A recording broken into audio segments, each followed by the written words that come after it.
Escuchad ahora esto, jefes de la casa de Jacob, dirigentes de la casa de Israel, vosotros que despreciáis la justicia y todo derecho pervertís. Vosotros que edificáis a Sión sobre sangre y a Jerusalén sobre iniquidad. Vuestros jueces por soborno juzgan, y vuestros sacerdotes por precio celebran, y vuestros profetas por dinero dan ventura, y en Jehová se apoyan diciendo, ¿acaso no está Jehová entre nosotros? ¿No vendrá sobre nosotros desgracia? Por tanto, por vuestra causa Sión será un campo arado, y Jerusalén monte de escombros, y el monte del templo se cubrirá de hierba. Del libro del profeta Miqueas, capítulo 3, versículos del 9 al 12. Una tercer perícopa, queridos hermanos, fuertemente dirigida a la clase dirigente, pero en este caso de manera particular a aquellos que dirigen y juzgan al pueblo en nombre de Dios. Y antes de hacer la reflexión, alguien dirá, pero a Alexander se le quedó pegada la pista musical de fondo.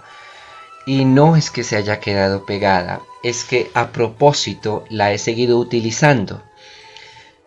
Esta pista musical es conocida en el ámbito del cristianismo romano latinoamericano porque además de ser una típica expresión de la música andina y de encarnar en su letra la vocación del gran profeta Jeremías, es la expresión clara y tácita de lo que debe ser un verdadero profeta de Dios y de lo que implica para aquel que ha sido llamado como profeta cumplir su misión.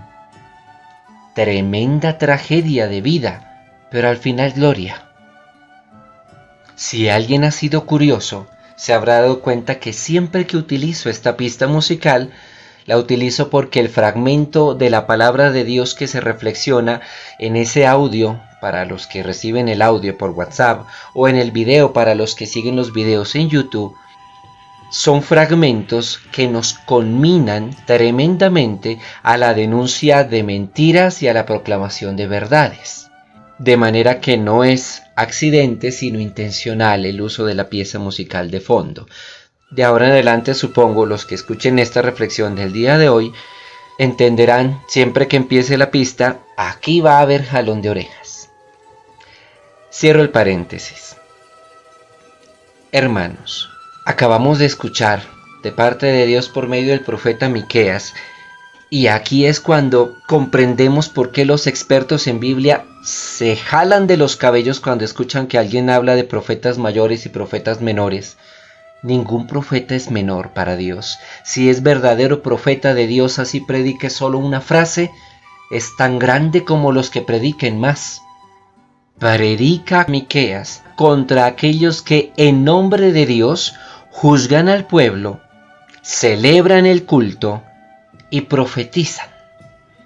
Estas tres misiones o estos tres ministerios, el del juzgar al pueblo, el de celebrar el culto en el templo y el de profetizar, eran tenidos para el pueblo de Israel como verdadero ejercicio del mandato divino.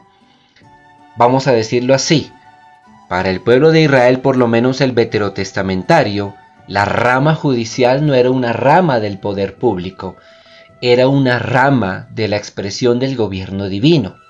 Se juzgaba en nombre de Dios y basados en la ley de Dios. Pero denuncia el profeta Miqueas que ni los jueces, ni los sacerdotes, ni los profetas lo están haciendo realmente en fidelidad al mandato divino. Los jueces juzgan por soborno. Los sacerdotes celebran solo por dinero. Los profetas solo predican mentira. Y sin embargo, el sacerdote veterotestamentario de tiempos de Miqueas en el reino de Judá, el profeta que profetizaba desde la corte en el tiempo de Miqueas, y los jueces que juzgaban en tiempo de Miqueas, como sabían que su ministerio era encargo divino, se sentían seguros. Hoy el fuerte llamado que hace Dios por medio de Miqueas es para aquellos que, expresando y representando ante el pueblo a Dios y a su gobierno, no son fieles al mandato divino, sino que por el contrario lo ejercen en beneficio propio. No se cansa Miqueas de recriminar sobre todas las autoridades religiosas la falsedad de su ministerio, porque lo han pervertido para su beneficio propio y no en cumplimiento exacto del llamado de Dios.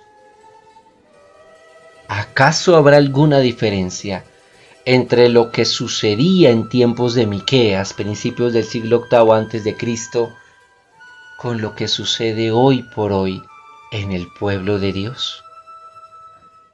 Señor, ten misericordia de nosotros porque en verdad estamos pecando contra ti.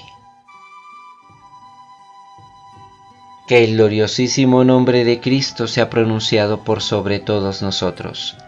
Amén.